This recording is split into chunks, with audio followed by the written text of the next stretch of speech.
Graças e paz, irmãos. Estamos aqui de novo para falar sobre o mesmo tema. Na verdade, é quase a mesma coisa, né, que vai ser falado aqui. E eu agradeço assim imensamente. Me sinto honrada pelo convite do nosso pastor. E vamos tentar esclarecer, falar algumas coisas sobre depressão. A princípio, o irmão Wellington falou muito bem o que ele falou aqui. E alguma coisa da pesquisa que eu trouxe, ele trouxe também. Mas vamos abrir a palavra de Deus. Eu vou ler um texto primeiro, que eu acho que ele tem os vários estágios da depressão aqui relatado. 1 Reis 19, nós vamos ler do 1 até o 13. 1 Reis 19, do 1 até o 13. Amém? Vamos lá. Acabe contou a Jezabel tudo o que Elias havia feito e como havia matado todos os profetas à espada. Então Jezabel mandou um mensageiro a Elias para dizer-lhe: que os deuses me castiguem, se amanhã, a estas horas, eu não tiver feito com a sua vida o mesmo que você fez com a vida de cada um deles. Elias ficou com medo, levantou-se para salvar a vida, se foi e chegou a Berseba, que pertence a Judá. Ali ele deixou o seu servo. Ele mesmo, porém, foi para o deserto, caminhando um dia inteiro. Por fim, sentou-se debaixo de um zimbro. Sentiu vontade de morrer e orou: basta, Senhor, tira minha vida, porque eu não sou melhor do que meus pais. Deitou-se e dormiu debaixo de um zimbro. E eis que o anjo tocou nele e lhe disse: levanta e coma. Elias olhou e viu perto da sua cabeça um pão assado sobre pedras em brasa e um jarro de água. Comeu, bebeu e tornou a dormir. O anjo do Senhor voltou, tocou nele e disse: levante-se e coma, porque a viagem será longa. Então Elias se levantou, comeu e bebeu, e com a força daquela comida, caminhou 40 dias e 40 noites até Horebe, o monte de Deus. Ali numa caverna passou a noite, e eis que a palavra do Senhor veio a ele e lhe disse: o que você está fazendo aqui, Elias?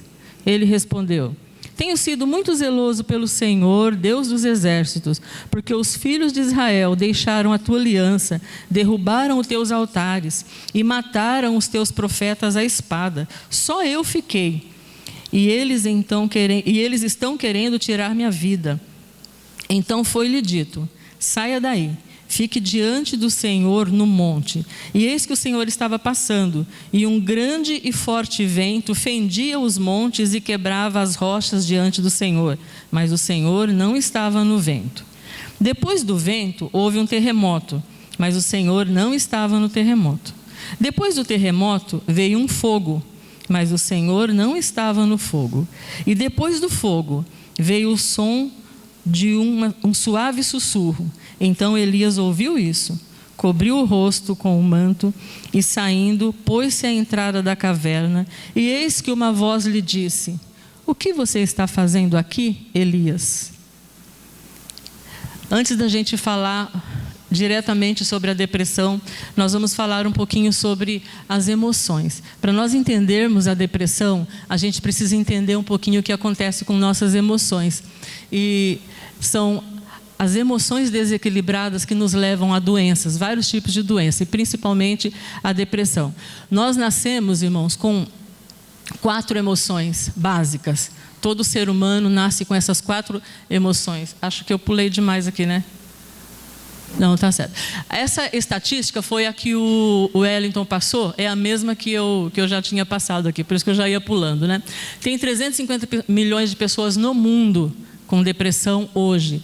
Nós já vimos, no Brasil, 5,8%, a porcentagem é maior do que a porcentagem do mundo. No Brasil, o estado que mais tem depressão é o estado do Espírito Santo, e o menor índice é no Pará, e depois o estado de São Paulo com 8,4%. Essa fonte é do IBGE, a fonte anterior é do Ministério da Saúde. Tá? Eu acho esse índice muito alto. Já foi dito aqui hoje, tanto de manhã quanto agora, o Wellington falou, os pastores falam também. Depressão é uma doença, não é sinal de loucura, não é preguiça, não é irresponsabilidade e nem fraqueza, como alguns acham, né? Alguns julgam que seja.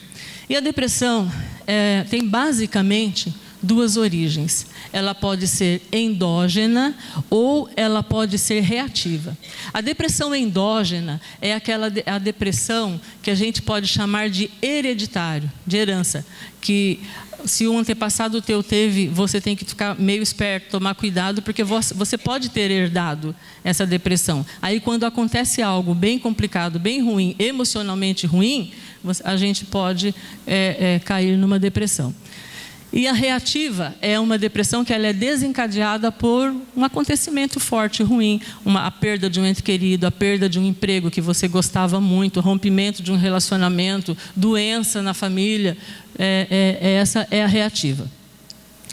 Mas aqui é a definição de depressão segundo o CID-10. CID-10 é o Código Internacional das Doenças. O que ele diz? É uma doença psiquiátrica crônica e recorrente que produz uma alteração do humor caracterizada por uma tristeza profunda, sem fim, associada a sentimentos de dor, amargura, desencanto, desesperança, baixa autoestima e culpa, assim como a distúrbios do apetite e do sono. Ela causa tudo isso, a depressão. Mas falando das emoções, nós nascemos com 4 emoções básicas, todos nós nascemos com essas 4. Aí alguém pode falar assim, mas eu tenho mais emoção que isso. Eu também tenho. Nós temos muito mais. As outras derivam, de cada uma dessas daí, derivam muitas outras, mas essas são as básicas, as principais. Essas emoções são ruins? Elas não são ruins, elas são neutras. E elas foram nos dadas com um propósito de sobrevivência, propósito para eu saber me colocar diante da vida, propósito de proteção também. Cada uma delas tem algumas funções bem específicas. O Senhor, Ele acertou muito quando nos fez com essas emoções. E eu vou falar rapidinho sobre elas. O medo. De que me serve o medo? Tem coisa boa no medo? Para mim serviu, para estar aqui na frente, eu estava com medo, aí isso me ajudou a me preparar um pouco mais, me ajudou a orar mais, me ajudou a pesquisar mais. Então foi um medo positivo, um medo que me ajudou. Mas o medo também, ele pode nos proteger. Você sabe que tem um perigo num determinado lugar, você não vai lá, porque você não é louco, você sabe que você pode perder a vida. Eu não atravesso na frente de um carro, porque o carro vai me pegar e eu vou morrer, né? No mínimo vou ficar quebrado aí, né? No hospital. Então o medo serve para isso. Só que o medo, quando ele sai do controle, quando é exagerado, é a fobia. E a fobia é que é o problema do medo. O que é a fobia? É um medo exagerado e muitas vezes irracional. A fobia é irracional. Tem gente que tem fobia de rato. Aí o que não tem medo do rato, olha para o rato e fala assim, como é que pode ter medo de um bichinho desse? Né? Mulherada, a gente tem medo de barata, né? Aí os homens olham para a barata, como é que pode? Você tem medo de um insetinho desse? Mas vocês não entendem, gente. Quando a gente olha para uma barata, a gente vê um MIB de 2 metros de altura. É isso que a gente vê, não é? Eu tenho uma amiga que ela fala assim, se aparecer uma barata na minha casa, eu estou em outro país amanhã. Para a gente é assim. Então o medo exagerado, ele é problema. O medo, quando ele é exagerado, ele pode paralisar uma pessoa diante da vida. Ele pode te paralisar, não deixar você realizar algo importante. Ele pode não deixar você conquistar alguma coisa por causa do medo. Então, temos que tomar cuidado e entender que cada emoção dessa, ela tem uma quantia, ela tem uma caixinha e ela não pode ultrapassar aquilo. Aí ela está sendo saudável. Aí nós estamos usando a emoção para a finalidade da qual ela foi nos dada. Bom, depois do medo, a raiva. A raiva, para que me serve a raiva, gente? Ela é uma coisa boa? A raiva foi dada como um propósito bom. A raiva, ela serve, eu falei que muitas pessoas venceram na vida por causa da raiva. Alguém chegou para alguém e falou assim, você nunca vai ser nada na vida. Aí a pessoa falou assim, eu fiquei com tanta raiva que eu usei aquilo como alavanca e eu cresci, e eu fui adiante. Eu conheço uma pessoa que aprendeu a tocar violino, uma missionária. Ela aprendeu a tocar violino E ela dizia que quando ela começou a falar em violino, alguém falou para ela assim: você não dá para isso, nunca você vai tocar violino. Aí ela falou assim: irmã, foi uma raiva santa, mas eu fiquei com uma raiva e aquilo me motivou e eu falei: eu não vou morrer sem aprender a tocar violino. E ela foi aprender a tocar violino. E tem outras pessoas que venceram por causa da raiva. Quando que a raiva é saudável para mim? Quando eu cometo um pecado, eu fico com raiva de mim quando eu peco. E principalmente se for algum pecado que eu já tinha cometido, eu estou repetindo. Aí eu fico com raiva, eu quero bater em mim, de verdade. Então a raiva é benéfica. Agora, quando que a raiva não é benéfica? Quando eu exagero, quando eu machuco as pessoas, quando eu firo os outros. Tem pessoas, irmãos, que ferem os outros e falam assim: ah, eu fiz isso, mas assim, porque eu sou assim mesmo. Deus sabe que eu não levo desaforo para casa e foi Ele que me fez assim. Então, por isso eu... Não justifica, Deus não te fez assim, não. Deus te deu uma quantidade de raiva pequenininha, você está exagerando, você está deixando ela ocupar um espaço que é além do que para o qual ela foi te dada, entende? Então precisa controlar. A raiva que nos foi dada não nos autoriza a ferir pessoas, não nos autoriza a falar palavras ásperas. Essa raiva não te autoriza mesmo que você esteja com muita raiva, toma cuidado com o que você fala e com o que você faz, porque você pode pecar e talvez até induzir outras pessoas a pecarem. Tá? Por que Paulo fala sobre a ira, sobre a raiva? Irai-vos e não pequeis. Irai-vos e não pequeis. Então eu posso me irar, não posso? Mas eu tenho que tomar cuidado com o que eu falo ou com o que eu faço quando eu estou irada. Obrigada, Daniela. Depois, cuidado aí com a raiva, tá? Mais uma emoção. Gente, essa é ruim, é boa? Essa é a que todo mundo quer. Eu quero alegria e viver alegre o tempo todo, não é? Tem bastante flamenguista aqui na igreja, pelo que eu percebi hoje. Os flamenguistas esqueceram que o Gugu morreu. Eles estão só comemorando, não é? Hoje de manhã festejaram mais por aí. Tinha uns falando com outros aí, foi interessante. Vi até um vídeo de uma comemoração aí. Né? E os flamenguistas hoje, eles estão na euforia, que é o máximo da alegria, o excesso da alegria. Isso é ruim? Até para comemorar seu time, para comemorar uma vitória, não. Mas tem pessoas que se viciam nessa adrenalina que a euforia proporciona e acaba querendo viver só disso. E aí não é saudável. Pode ver os filmes Em Busca da Felicidade, não sei o que da felicidade. O filme sempre é triste com um final feliz. O filme inteiro é triste e tem um finalzinho feliz, não é? É bem a realidade. A gente não existiria alegria se não existisse a tristeza. Nós não saberíamos o que é alegria se não existisse a tristeza, entende? E então eu preciso entender que a alegria, ela é saudável, mas a euforia, que é o excesso da alegria, ela pode provocar inclusive infarto, porque se viver nessa euforia muito tempo, vai ter alteração nos batimentos cardíacos, vai ter alteração física e pode alterar até seu coração. É para ficar triste? Não, jamais. Nós somos crentes, nós temos Jesus. Quem tem Jesus é feliz. Nós precisamos levar a nossa alegria para as pessoas, levar a nossa alegria para o mundo. O mundo precisa da nossa alegria, que é Jesus. Mas assim, eu sou alegre e eu posso estar triste, mas eu sou alegre. Se eu estiver triste por algum motivo, isso não me faz uma pessoa triste, eu só estou, é por um tempo passageiro. E aí já vou entrar na última, que é a tristeza. A tristeza, ela parece muito ruim. É ruim ficar triste e parece que o povo, principalmente o povo ocidental aqui, a gente não tem muito assim...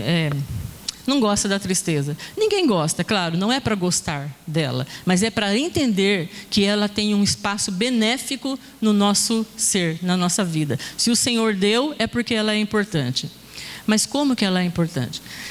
Quando se perde um ente querido, que para mim, eu acho que deve ser uma das maiores dores que alguém pode sentir, na minha concepção, tá? Você pode achar que é outra, não tem problema. Quando se perde um ente querido, a gente se entristece muito. E aquela tristeza tão grande, ela provoca coisas no nosso organismo. Mas isso também é um dispositivo que o Senhor colocou. O nosso organismo todo se volta para aquela dor, para aquela tristeza, porque ele precisa se reorganizar aqui dentro e emocionalmente, para que eu possa seguir a vida com a perda daquela pessoa, com a falta que aquela pessoa vai me fazer. Então, a tristeza, nesse ponto, ela é dolorosa, é ruim, mas ela é benéfica. É ruim senti-la, mas ela tem um efeito benéfico. Isso se chama luto. Tem pessoas doentes porque não fizeram luto. Perdeu alguém e não fez o luto. Rompeu um relacionamento importante que você gostava muito da pessoa, precisou romper e não fez o luto. Precisa fazer luto nesses casos também. Às vezes as pessoas estranham, né, que eu falo assim, olha, você tem que curtir o luto. Curtir não quer dizer que você vai sair dando risada, estou de luto, não é isso. Mas você tem que fazer o luto, elaborar o luto, deixar ele acontecer. E ele tem tempo diferente para cada pessoa. O luto pode ter um tempo para mim, um tempo para você, e para cada um tem um tempo diferente. E eu digo, irmãos, a gente precisa respeitar esse tempo, tanto da gente quanto dos outros. Tá? E às vezes nós como cristãos, a gente tem assim uma imposição de que o outro tem que estar alegre, mesmo quando o outro teve uma perda, mesmo quando o outro teve uma decepção, mesmo quando perdeu o emprego, eu acho que ele tem que estar alegre. Ele tem que ter um momento triste dele, ele precisa disso, eu preciso, você precisa. E a gente precisa entender isso e respeitar quem está passando por esse momento. E até ajudar. Não é fazer como eu contei aqui de manhã, quando a minha avó morreu. A minha mãe estava chorando na igreja e ela estava sentada e um irmãozinho chegou de pé perto dela e falou assim, olha, não chora não, a sua mãe está com o Senhor. Ela olhou para cima e falou assim, é porque não foi a sua. Eu acho muito interessante, assim, foi uma resposta meio mal criada, mas ela estava certa. A mãe dela morreu, ela não pode chorar? Vocês sabiam que nos tempos bíblicos tinham as carpideiras? Né? As carpideiras eram as mulheres contratadas para chorar no velório. E parece que tinha uma coisa assim, quanto mais carpideira, mais importante era a pessoa que morreu. E elas ficavam lá chorando. Eu entendo que isso é assim, algo terapêutico que o Senhor inventou, sabia? Porque às vezes alguém tem dificuldade de chorar, mas daí você vê 4, 5 ali chorando copiosamente, ajuda a disparar o teu choro também. E vai ser importante para a pessoa chorar. Agora, o que nós precisamos entender em relação à tristeza também, tem gente que cultua a tristeza. Aí está errado. Sabe, já viu aquela pessoa que está sempre triste, e você pergunta, irmão, está tudo bem? Mais ou menos. Aí no outro domingo, passou uma semana, irmão, graça e paz, tudo bem? Estou bem, mais ou menos. Aí passa um mês e ele está sempre falando a mesma coisa. Eu chamo isso de irmão sofrêncio, sabe? Tem o irmão sofrêncio e a irmã sofrência. E às vezes a gente tem motivo, todo mundo está se alegrando, todo mundo está feliz, o irmão está só lá, só na sofrência. Tanto o irmão quanto a irmã estão vivendo na sofrência. Isso também não é legal, isso aí é o excesso. Eu estou rindo agora do César, tá? Ficam vivendo, isso também não é saudável, tá? Mas que nós precisamos fazer as pazes com a tristeza, entender que ela é importante, que ela faz parte da vida. Agora, o excesso da tristeza, o que é? Aí é a depressão. Tá? É o excesso. Depressão é excesso de tristeza por tempo prolongado.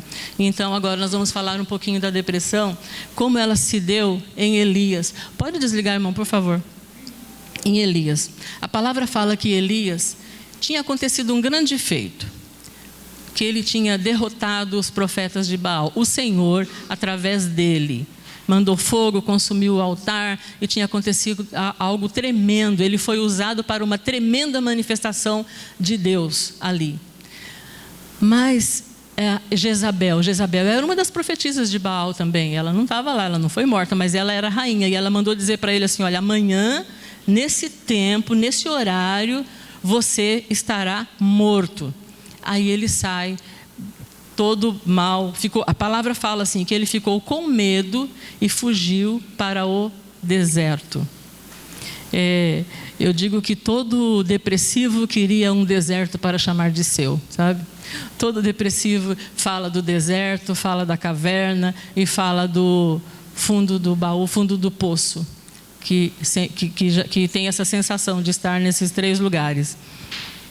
O servo de Deus, queridos, ele pode passar por angústia, ele pode passar por tristeza, ele pode passar por sofrimento, sim. Ele não tem que ser aquela pessoa 100% feliz, vibrando, correndo o dia inteiro, ele não tem.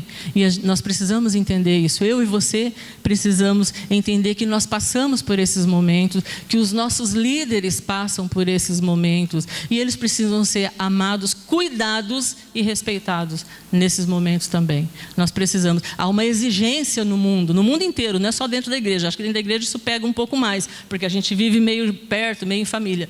Mas há uma exigência. O departamento que você lidera tem que ir de vento em popa, tem que crescer. No seu trabalho você tem que produzir muito. Você não pode nunca estar um pouco triste porque alguém acha que tem alguma coisa errada com a sua vida.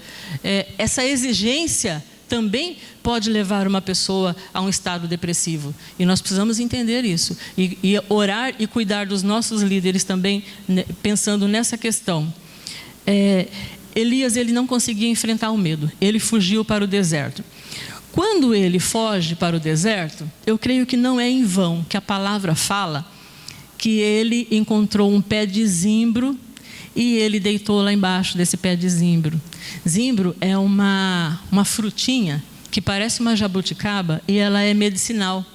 Ela é toda aproveitada, a polpa, a semente, ela é aproveitado para alimento, é aproveitado para condimento e é aproveitado para a fabricação da composição de remédios também. E ele deita embaixo desse pé de zimbro e ele fala uma coisa, ele ora a Deus e ele pede para morrer. Ele fala assim: Senhor, eu não estou aguentando mais não, tira a minha vida. E é interessante que eu acho que todo depressivo já fez essa oração: Senhor, não aguento mais, tira a minha vida. Alguns foram mais longe, como a gente ouviu aqui, tiraram a própria vida.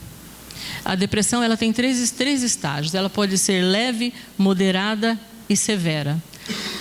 Todo mundo que teve a depressão moderada ou severa já pensou em tirar a vida. Já passou pela cabeça tirar a vida. Alguns.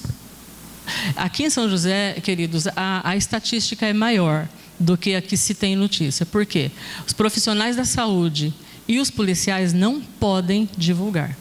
Tá? Então, os que nós sabemos, o número que na real o número é muito maior do que os que nós temos notícia. Nós sabemos disso. Nós sabemos por quê? Porque foi perto da casa de alguém que noticiou, porque foi num lugar público, mas é muito maior. E em São José isso está muito grave. Está muito sério isso. E ele faz essa oração. Ele fala assim: Senhor, tira a minha vida. Eu fico pensando que ele deitou na esperança de não acordar mais. Ele deitou realmente para ficar ali e para não acordar mais. Mas ele fez uma coisa que é tremendamente interessante. É um movimento curador. Ele orou. Ele orou. O depressivo, às vezes, ele não consegue orar. A maioria dos depressivos, se for uma depressão severa, pode ser um crente fiel ao Senhor. Ele tem dificuldade para orar. Não é porque ele perdeu a fé, não é porque ele não acredita em Deus, mas é porque ele não tem forças. É algo orgânico também que está ali. A depressão, ela está na alma, ela está na emoção, mas ela também está no físico e ela atinge o espiritual. Não quer dizer que é do diabo, não quer dizer que é por causa de pecado. Pode ser que tenha pecado por trás também, pode ser. E aí, durante o processo, Deus vai tratando. Se você permitir, o Senhor vai tratando essas coisas, essa questão do pecado também. Mas é muito perigoso eu chegar para alguém que está com depressão e falar: olha, é do diabo. Olha, é pecado. Aí, eu vou estar pecando, porque eu estou julgando. E a palavra não me autoriza. O que a Bíblia fala sobre julgar? Não julgueis para que não sejais julgado. Isso é sério, queridos. A gente precisa pensar nisso. Eu não vi isso por aqui, mas eu vejo muito crente machucando o outro que está meio depressivo ou está com depressão mesmo, com algumas palavras. O cristão com depressão, ele sofre duas vezes, porque ele sofre com a doença e ele sofre com o preconceito. E o preconceito dos outros cristãos e o preconceito às vezes dele mesmo. Então ele sofre muito mais. A gente, ao invés de ajudar, acaba colocando peso sobre o outro. Mas o que é importante a gente saber sobre oração? Eu sei que a pessoa com depressão precisa orar. Só que eu sei também que muitas vezes ela não consegue. E se você convive com alguém que está com depressão, ajuda essa pessoa a orar. Ore com ela. Chega junto, ora mesmo. Não é orar você na sua casa e ela na casa dela. Ore junto, perto, verbaliza, fala. Não é também orar, né? Alguns falam oração silenciosa. Não, fala, orando perto dela. E mais tarde, num outro momento, você ora e pede para a pessoa ir repetindo as palavras que você... repetindo a sua oração. Isso vai fazer diferença. Isso é curador. Isso pode começar a trazer vida de dentro para fora. E para curar a depressão, no consultório é assim, quando a pessoa vai, a gente fica procurando, pesquisando, aonde que dentro dela tem um pouquinho de vida para puxar para fora, para tentar puxar. E está em lugares que vocês podem talvez nem imaginar. Às vezes vai atender uma vovó, a vovó é muito mais fácil, porque quando você falar do netinho ou da netinha, aí você percebe que o olho começa a brilhar, fala, é por aí que eu vou. É por aí que a gente vai começar, tá? É interessante. Então precisa trazer vida de dentro para fora. E você orando com o depressivo, você vai ajudar muito, mas muito mesmo. Outra coisa interessante, o anjo vem e toca em Elias. Ele tocou em Elias. Mas por que ele tocou? Elias estava fazendo o quê? Fazendo o quê? Dormindo. O que Deus me ensina com isso, com essa palavra? Para o anjo me tocar, eu preciso me render. Quando a gente dorme, a gente se rende. Quando a gente dorme, a gente se entrega. Tem pessoas que não conseguem dormir porque não conseguem se entregar, porque não se rende. E aí toma um monte de remédio para dormir porque não sabe se entregar. É simplesmente isso. Não é para você sair daqui parando com o remédio, não. Mas começa a trabalhar, se você está nessa condição, começa a trabalhar, vai aprendendo a se render, vai treinando se render. E quando você se render, o anjo do Senhor vai te tocar. Isso Deus tem falado para mim, Avanir, se renda, porque eu quero te tocar. Ele falou muito forte isso comigo, e eu falei, é isso que eu quero falar para a igreja. Irmão, irmã, amigo, se renda, porque o anjo do Senhor quer te tocar. E quando o anjo do Senhor toca, vem coisa boa. Oba, olha o que veio aqui. O anjo tocou e falou para Elias assim, Elias, coma. Ele olhou do lado, olha o detalhe, do lado dele, perto da cabeça, ao alcance da mão dele, tinha um pão assado numa pedra quente e um jarro de água. Sabe, fiquei pensando, Adriana, aquele pão que a gente gosta? Eu e ela que gostamos de um pão que é só uma massa passada na frigideira assim, né? E fica muito gostoso. Mas esse daqui, eu comecei a pensar sobre ele, eu sinto o cheiro dele. Sabe, esse pão, eu acho que é um pão, é tremendo. Eu queria comer aquele pão, de verdade, queria mesmo. Esse pão maravilhoso. Aí Elias come e depois ele dorme de novo. Ele estava tão mal, irmãos. Ele estava tão mal, ele não viu que tinha um anjo do lado dele. Ele come, bebe e aí ele dorme de novo. Tem a questão da sonoterapia, né? O depressivo, ele tem muito sono. Muito sono. Quem convive com depressivo não entende e às vezes fica irritado porque a pessoa dorme do sofá para a cama, da cama para o sofá e fica nessa toadinha aí o tempo todo, e quem mora junto fica irritado porque não vê aquela pessoa se mexer. E ele precisa... Não está não. E o depressivo tem sono, e o Senhor respeitou isso, deixou ele dormir de novo. Aí depois o anjo toca nele de novo e fala assim, come outra vez. Come de novo e bebe, porque agora a coisa vai mudar um pouquinho. Come, porque a caminhada vai ser longa. E daí ele comeu. E a palavra é clara, a palavra fala que, a expressão da Bíblia, com a força daquela comida, ele caminhou 40 dias e 40 noites. Não foram 4 dias. Ele caminhou 40 dias e 40 noites. Aquela comida, ela tinha algo especial. Eu digo que ele comeu do pão do céu e bebeu da água da vida. Só isso daria esse poder, essa dinamite para ele caminhar todo esse tempo. Eu entendo que foi esse poder. Outra coisa sobre esse alimento que o Senhor falou comigo. A pessoa depressiva, que está realmente com depressão, ela não tem ânimo para se alimentar. Mas a gente sabe que se ela não se alimentar, ela vai piorando, vai perdendo mais ainda as forças. E ela precisa se alimentar. Então é comum quem convive com depressivo falar assim: vai lá, come. Olha, você tem que almoçar, vai comer. E a pessoa não consegue, queridos, ela não consegue, ela não tem forças para isso. Então o que a gente tem que fazer? Pensa em chorar com os que choram, seria você ajudar essa pessoa. Alguns precisam de ajuda até que a gente leve comida na boca. Alguns chegam a esse ponto. E a gente, se você convive, está perto de alguém, ama alguém assim, precisa cuidar. A palavra de Deus diz que a comida foi colocada bem ao alcance da mão. Se estivesse mais longe, ele não ia ter força para levantar e ir lá comer. Ele não teria força para ir na cozinha fritar um ovo, não. Então teria que ser levado para ele. E eu aprendo aqui com isso.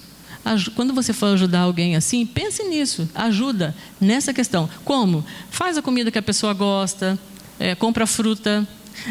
Eu gosto muito de fruta, né? E às vezes quando eu não estou muito bem, meu marido sai e já vem com um monte de fruta. Até moia e melancia, irmãos, é as frutas que eu mais gosto. Ele sempre compra. Se eu não estou muito bem, eu já sei que eu vou comer até moia e melancia, porque ele sai e traz para mim. E realmente é um carinho, mas é uma fruta que eu gosto que me deixa bem. Mas tem que pensar, faz a comida que a pessoa gosta. Talvez ela coma só um pouquinho, você vai ficar chateado. Poxa, a pessoa comeu só um pouquinho. Aquele pouquinho já ajudou. Valoriza aquele pouquinho. Tá? Esteja junto com a pessoa, estar junto, chorar com o que chora, às vezes é fazer isso também. Quando eu fiquei internada, quando eu fui ganhar neném, né? Tinha umas senhoras que passavam, faz tempo. Tinha umas senhoras que passavam, eu vi que elas passavam, umas senhoras de uma outra igreja, olhando nos quartos se tinha alguém que precisava ser alimentado, que talvez não tivesse um parente ali. Aí elas sentavam a cama, ajudava, dava comida na boca. Eu achava lindo aquilo. É um ministério aquilo, sabe? O pessoal da capelania acho que faz isso também, né? Alguns da capelania fazem isso. Eu acho isso tremendo. Bom, vamos voltar em Elias. Com a força daquela comida, ele caminhou 40 dias e 40 noites. Só que ele caminhou, o anjo tinha falado para ele assim, você vai para Horebe, o monte de Deus. Quando ele chega lá, ele vai para a caverna de novo. Ele não estava curado, ele não estava muito bem ainda. Ele volta para a caverna. E dentro da caverna, ele dorme. Quando ele dorme, passa uma noite, aí no dia seguinte, vem uma voz e fala para ele assim: o que você está fazendo aqui, Elias? Olha, essa palavra eu queria repetir para você hoje. O que você está fazendo aqui? O que você está fazendo com a sua vida? O que você faz aqui na terra? O que você faz aqui no mundo? Qual é o propósito da sua vida? Eu tenho certeza que se eu perguntar, as respostas, a maioria pelo menos, não vai ser satisfatória. Porque a grande maioria não se importa com isso. Se você não sabe quem é e não sabe o propósito de Deus para a sua vida, você é um candidato sério à depressão. Aliás, quando a pessoa começa a sair da depressão, o que a gente percebe? Um novo sentido de vida. A pessoa começa a criar projetos, a pessoa começa a ter mais expectativa de vida, de profissão, de ministério, de uma porção de coisas. Então, se você... Queria que você saísse daqui pensando, quem é você? Eu sou só uma dona de casa. Não, você não é só uma dona de casa. Se essa resposta sua estiver muito ligada à tua profissão, resposta errada. Errado. Por quê? Nós não somos a nossa profissão, nós estamos. Se esse trabalho seu for tirado, você sucumbe. Então, vamos procurar a resposta certa. Eu sei quem eu sou, eu sei o que Deus tem para mim, eu sei o que Ele espera de mim, o que Ele quer de mim. Mas pensa em você, se você não tiver essa resposta, você está na roça e precisa procurar a resposta. Tá? E essa resposta, ela virá como veio para Elias. O anjo falou com ele assim, uma voz falou com ele: olha, o que você está fazendo aqui? Só que quando a voz fala com ele, o que você está fazendo aqui? O que ele fala? Ele fala assim: sabe o que é? Eu fui fiel, eu fiz o que era para ter feito, eu cumpri o que era para ter cumprido, eu obedeci, e só ficou eu de fiel. Todo mundo abandonou. Só eu estou fiel a Deus agora, até agora, e ainda querem me matar. Eu fiz tudo direitinho, eu estou sendo injustiçado, coitadinho de mim. Nossa, por que estão fazendo isso comigo? Ele estava com muita dó dele mesmo. Sabe como se chama isso? Autocomiseração. A autocomiseração é quando a pessoa tem dó dela mesma, fica com dózinha dela. Eu fui injustiçado, e fica e chora e tal, e não sabe da vida e tal, e fizeram mal, era para fazer o bem para mim, era para eu estar sendo ovacionado agora, eu queria estar lá no povo, Elias, assim, né? Talvez, não sei, a palavra não fala, tá? É a interpretação minha, talvez isso tenha passado pela cabeça dele, porque ele fez um grande feito, exagerou matando, eu não sei se era para matar os profetas, né? Eu acho que não, mas, né? Talvez isso também tenha ajudado ele a entrar na depressão. E ele fica com essa autocomiseração. Queridos, todas as pessoas que entraram na depressão passaram pela autocomiseração. Todo mundo que está na autocomiseração está com o pé no abismo da depressão. Pode ter certeza. Tá? Não existe alguém que entrou na depressão sem passar pela autocomiseração. Então vamos tomar cuidado. Se está acontecendo isso na sua vida, é o momento de parar, de olhar, para que você fique mais aprumado, tá? E você não entre numa depressão. Então a autocomiseração tem que sair da sua vida. E Deus ouviu uma coisa ali de Elias que não era verdade. Elias falando assim: só eu fiquei de fiel. Por isso ele estava triste. Poxa, eu fiz tudo direitinho e só eu fiquei de fiel? Como assim? Não era verdade. O Senhor sabia que não era verdade, mas não retrucou com ele. É uma outra coisa que o depressivo tem. O depressivo, às vezes, ele tem uma visão distorcida da realidade. Ele não tem a visão como nós. Por quê? Porque até o cognitivo dele fica comprometido. Então, a visão dele pode estar um pouco deturpada, e assim não é o momento de discutir com ele ou com ela. Não é o momento. Espera ela melhorar, porque senão vocês vão brigar à toa, né? Vai brigar com o depressivo. Quando o casal, e é comum no casal, quando o marido ou a esposa está com depressão, o marido não ter paciência e brigar porque ela fala alguma coisa que ele sabe que não está certo, que não é bem assim. E brigar. Não brigue por isso, queridos, porque a pessoa está com um olhar diferente, não está conseguindo ver o que você está vendo, não tem aquela visão que você está vendo. Aí a voz fala para Elias assim: agora, sai da caverna, vem aqui fora. Quando ele vai lá fora, vem de novo a pergunta: o que você está fazendo aqui? É muito interessante, porque Elias foi para lá porque o anjo mandou. Então ele podia falar assim: eu estou aqui. Por quê? Porque o Senhor mandou. Mas não, ele aproveita para desabafar. Aí de novo a pergunta e de novo a mesma resposta. Ele não entendeu que agora a resposta teria que ser outra. E ele fala assim: então, é porque só eu fiquei fiel, né? Eu fiz tudo o que eu tinha que fazer e só eu que permaneci fiel. E aí agora Deus aproveita para falar para ele: não, Senhor, você ficou meio fora das redes sociais aí, eu vou te atualizar das últimas notícias, tá? Ficaram 7.000 fiéis ainda. E eu tenho uma missão para você. E eu tenho um novo propósito para a sua vida. E agora eu vou te dar um direcionamento. Você vai sair daqui sabendo quem você é e o que você tem que fazer e qual é o propósito de Deus para você. Aleluia, eu acho isso tremendo. Só que Elias só consegue ouvir isso. Veja bem, queridos, teve todo um processo para chamar a atenção de Elias, para ele chegar nesse ponto. Ele vai fora da caverna e passa 3 coisas. O que passou lá? Um vento forte, um terremoto e um fogo. E depois disso, Elias, isso não despertou a atenção dele. Mas depois vem um suave sussurro. E aí Elias fala, opa, agora tem coisa diferente. Elias já conhecia a manifestação de Deus sobrenatural, de forma intensa, de forma forte, com barulho, com fogo, com chuva, com muita coisa. Mas essa voz parece que chamou a atenção dele. E isso Deus ministrou ao meu coração. Você sabe reconhecer essa voz? É uma voz suave, que vem lá de dentro, mas encontra uma confirmação aqui fora. Essa voz, eu entendo hoje, que é a voz do Espírito Santo. E às vezes Deus nos leva por todo esse processo, por todo esse caminho doloroso, para que a gente possa entender, reconhecer essa voz.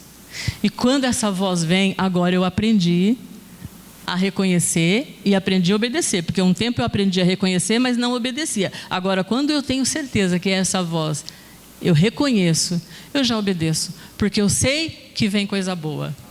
Sempre vem coisa boa. As irmãs postaram um vídeo essa semana, eu achei muito interessante, de um homem que estava naquele voo, acho que é 747 da TAM, um daqueles primeiros lá que caiu, que morreram todos aqui em São Paulo. E ele conta que ele estava subindo os degraus para entrar no avião e o Espírito Santo falou para ele, não embarca. E aí ele estava descendo e falou com o comissário assim, eu recebi ordens superiores para não embarcar. Acho tremendo isso. E aí ele não embarcou. E quando do trajeto que ele faz do aeroporto para a casa dele, primeiro ele foi para o escritório. Aconteceu tudo, foi dada a notícia, aí ele chegou lá, a secretária vem beliscando ele, porque já estava achando porque recebeu a notícia que morreram todos. Então já estavam chorando a morte dele. Aí ele chega lá, e depois ele vai para a casa dele. Ele disse que a assistente social já estava indo na casa dele para falar que ele morreu. Mas ele ouviu essa voz, ele entendeu que era a voz do Espírito Santo de Deus, e ele obedeceu. Irmãos, eu friso esse ponto assim por causa de mim, por causa da minha vida, e porque eu quero compartilhar isso. Desde que eu aprendi, que eu reconheço essa voz, que eu aprendi que voz é essa, a minha vida tem ficado diferente. Porque essa voz Deus às vezes fala umas coisas comigo, sabe? Às vezes ele fala assim, Avanir, a gente está precisando conversar. Aí quando ele fala assim, às vezes ele falava assim, eu demorava, mas agora eu vou rápido, porque é melhor. Às vezes é puxão de orelha, mas às vezes não é. Às vezes é só quer ficar um momento junto, mais gostoso. Eu chamo esse momento de Santo dos Santos. Quando Deus, parece que eu quero intimidade, mas Ele também quer, porque Ele me chama. Isso é maravilhoso, irmãos, isso é tremendo. Não tem como você ir para o Santo dos Santos e sair da mesma forma que você entrou. Não tem. E isso faz parte também de um processo curador da depressão. É você entender a voz de Deus, é você aceitar, reconhecer e obedecer. Às vezes as pessoas colocam a obediência como algo ruim. Eu fico brava. Obediência a Deus não é algo ruim e não é penoso. Porque quando eu obedeço a Deus, eu sei que eu estou obedecendo a voz do Espírito Santo, eu estou obedecendo a Deus. Isso é tão bom. Me faz bem, me deixa bem. Por que eu vou colocar, irmãos, eu não queria fazer isso, mas Deus me obrigou, Deus me mandou a fazer isso. Eu fico meio assim, eu fico meio com o pé atrás com essas coisas, viu? Aí Deus falou para Elias, agora, você vai sair daqui sabendo quem você é. Eu tenho um propósito para a sua vida. Irmão querido, Deus tem um propósito para a sua vida ainda. Você pode ter 20, 15, 50, 60, 80, eu não sei qual é a sua idade. Mas Deus tem um propósito para a sua vida. Se Ele não tivesse, você já teria morrido. Então, se você está vivo hoje, aqui, eu estou falando, Deus tem um propósito para a sua vida. E Ele quer te usar, Ele quer te dar uma nova identidade, Ele quer usar você. Eu vou terminar falando, à noite eu falei que eu ia falar um pouquinho de mim em relação à depressão. Em 2005 eu tive uma depressão muito severa, muito grave. Porque como bom crente, eu fui deixando para lá.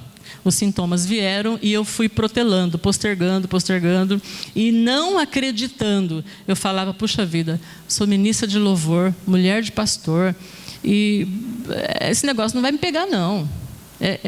Tem alguma coisa errada, tem algum engano aí. Mas aí quando os sintomas ficaram bem complicados, eu fui ao médico, um clínico geral, ele me mandou o psiquiatra falou, você está com depressão. Eu falei, mas o senhor tem certeza? Tenho certeza. Aí me deu uma medicação. E a medicação que ele me deu fez muito mal. A primeira medicação fez muito mal para mim.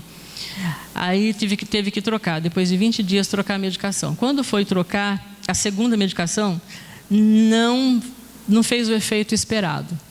E foi na terceira que foi acertado. A terceira medicação que foi acertada. E Deus colocou na minha vida uma pessoa que foi tremendamente usada por Deus, uma terapeuta, que eu comecei a fazer análise, fazer terapia com ela. E ela foi tremendamente usada por Deus para me ajudar nessa fase. Só que teve momentos assim em que eu olhava e eu falava com Deus. Eu brigava com Deus. Eu falava, Deus, eu não te vejo, eu não te sinto. Eu não sei onde que o Senhor está. Parece que o Senhor não está se importando mais comigo. Parece que minha vida não tem mais sentido para o Senhor. Na verdade, não tinha para mim, né? Mas eu falava isso com Deus. Mas tinha uma coisa, queridos. Bem lá no fundo, eu sabia que Deus se importava. Existia algo lá dentro, era pequenininho, mas tinha uma certeza que Deus se importava. E quando eu falava isso com ele, parece que esse negócio espetava aqui, né? E falava, não, você sabe que isso não é bem verdade. Irmãos, eu senti vontade de morrer. Eu pedi para o Senhor me matar, porque eu falei para ele assim, olha, meus filhos estão já mocinhos, né? Eles estavam saindo, terminando o ensino médio, começando faculdade. E eu falei, eles já vão conseguir seguir a vida sem a mãe deles. Então eu falava isso para o Senhor. Eu nunca pensei eu mesma tirar a minha vida, isso não passou pela minha cabeça. Só que é um perigo, quando você pensa que você poderia morrer, a gente pode se colocar em situação que isso possa acontecer. Esse é o problema. E eu tirei licença, o médico me deu 3 meses de licença do trabalho. E eu morava aqui na Zona Leste e trabalhava em Jacareí. Então, de vez em quando, tinha que ir lá por causa da papelada, documentação, essa coisa toda da licença que tinha que renovar. E um dia eu fui, e quando eu estava voltando de Jacareí, eu fui entrar na Dutra, e vinha uma carreta. E aí eu falei assim, pensei comigo assim, se eu acelerar um pouquinho, eu vou entrar bem na frente dessa carreta. E daí só o pó. E eu fiz isso, queridos. Eu acelerei. Só que quando ia acontecer o pior, alguém virou o volante para cá e eu fui para o acostamento. Eu fui parar no acostamento bruscamente. A carreta passou, o cara jogou para lá, saiu buzinando. Quando eu parei no acostamento, eu comecei a chorar muito. E eu comecei a falar com Deus, eu comecei a pedir perdão a Deus. Eu falei, Deus, a minha vida é sua. Eu não tenho esse direito. Eu não tenho direito de tirar a minha vida. Minha vida pertence ao Senhor. Por que eu vou fazer isso? Um dia eu entreguei a minha vida ao Senhor. O Senhor é o dono da minha vida, é o Senhor da minha vida. Eu chorei demais, irmãos, e eu fiquei assim por muitos dias ainda, pedindo perdão ao Senhor. Só que as pessoas que estão com depressão têm aquela sensação de fundo do poço, né? E eu sempre tinha, até então, a sensação de que não tinha fundo, eu estava só caindo. Eu acho que nesse dia eu bati o pé no fundo. Aí eu comecei a subir. Eu cheguei em casa, pus o carro na garagem e eu falei para o carro assim, ó, você vai ficar aí um tempo que eu não vou te pegar mais. E eu comecei a andar de ônibus para fazer as coisas que eu precisava. Eu fui na pessoa que me atendia e comecei a fazer mais algumas sessões e ela ficou preocupada com isso, né, de eu fazer outra coisa pior. E comecei a falar com o Senhor e o Senhor começou eu acho que começou a nascer um pouquinho de vida. Uma coisa que me trazia vida era ouvir a palavra. Às vezes eu não conseguia ler sozinha. O depressivo não consegue. Eu tinha 4 CDs de músicas que são assim, versículos cantados na íntegra. Não são músicas assim que a gente canta aqui, são os versículos cantados. Tinha 4 CDs. Eram os que mais eu ouvia, porque a palavra de Deus entrando na gente, ela vai trazer vida. E começou a aparecer, vir um pouco de vida. Eu acho que a medicação também começou a fazer efeito. A medicação era necessária naquele momento. E depois desse episódio, o Senhor começou a tratar, eu acho que eu fiquei mais sensível, o Senhor começou a tratar de outra forma comigo. E eu comecei a subir, eu comecei a melhorar. Eu comecei... E aí um dia era um domingo de manhã, meu marido e meus 2 filhos foram para a igreja, e essa voz sussurrante falou para mim: fica que nós precisamos conversar. E eu fiquei em casa, no quarto, sentada na cama, e eu comecei a orar. E quando eu comecei a orar, eu comecei a glorificar a Deus, porque eu sentia que tinha mais vida dentro de mim. Eu sentia que eu estava diferente daqueles outros momentos. E eu comecei a orar e eu comecei a glorificar a Deus. Então eu comecei a falar: Deus benigno, maravilhoso, bondoso, Deus tremendo, Deus lindo. E fui falando esse repertório e de repente acabaram-se as palavras e eu não sabia mais. E eu queria continuar glorificando a Deus. E aí vieram outras palavras, as palavras do Espírito Santo. E foi a primeira vez que eu tive a oportunidade de orar em línguas. Eu não sabia direito o que eu estava falando, mas eu sabia que eu estava glorificando, exaltando o nome de Deus. E a partir daí o meu relacionamento com Deus mudou bastante. Mudou mesmo. Assim, eu acho que Deus usou esse processo de depressão para me levar mais perto dele. E Ele pode fazer isso com você, querido. Ele pode fazer. Ele não vai te dar uma depressão, talvez, para te levar, mas se você estiver no processo ou estiver convivendo com alguém que está assim, Ele pode usar isso para que você seja mais íntimo de Deus. Ele pode fazer isso. E eu dou glória a Deus pela minha vida, por tudo que passou. Irmãos queridos, só terminando, fazendo um parênteses aqui em relação à medicação. Eu sei que muita gente tem dificuldade com isso, muitos cristãos têm dificuldade com isso. Um neurologista explicou para a gente uma coisa: os nossos neurônios, eles se comunicam, um passa impulso elétrico para o outro, esse passa, esse recebe, passa para o outro, passa para o outro. E quando a pessoa está com depressão, o impulso elétrico que esse neurônio passa, esse daqui recebe, não recebe na totalidade. E aí o outro, ele já passa menos, que o outro recebe menos, recebe menos. Isso que é responsável quimicamente para a pessoa não ter forças, não tem forças físicas, não existe. Aí, em alguns casos, é necessária a medicação, porque ela vai atuar nos neurotransmissores. É a química que torna possível a comunicação de um neurônio com o outro. E uma depressão séria, não tratada quimicamente, também pode fazer com que alguns neurônios morram. Neurônio, quando morre, não ressuscita, né, Natália? Doutora Natália. Neurônio que morre não ressuscita. E aí a pessoa vai ficar sequelada para sempre, né? Eu creio na cura de Deus. Para depressão, para AIDS, para câncer, para qualquer coisa. Alguns o Senhor precisa cura através do processo, alguns Ele cura instantaneamente, mas para todos Ele tem a cura. Eu creio que Ele tem. Que o Senhor te abençoe, meu querido, minha querida irmã, que você realmente possa, se tiver num processo assim, não fuja de Deus. Mesmo você não percebendo, Elias não percebeu o anjo, mas ele estava lá, assim como Ele está com você. Ele está com você 24 horas, Ele se importa com você, Ele se importa com a tua situação, e Ele tem pão fresquinho e água fresquinha e pão quentinho para você, todo dia, todo momento. Amém? Que o Senhor nos abençoe, queridos.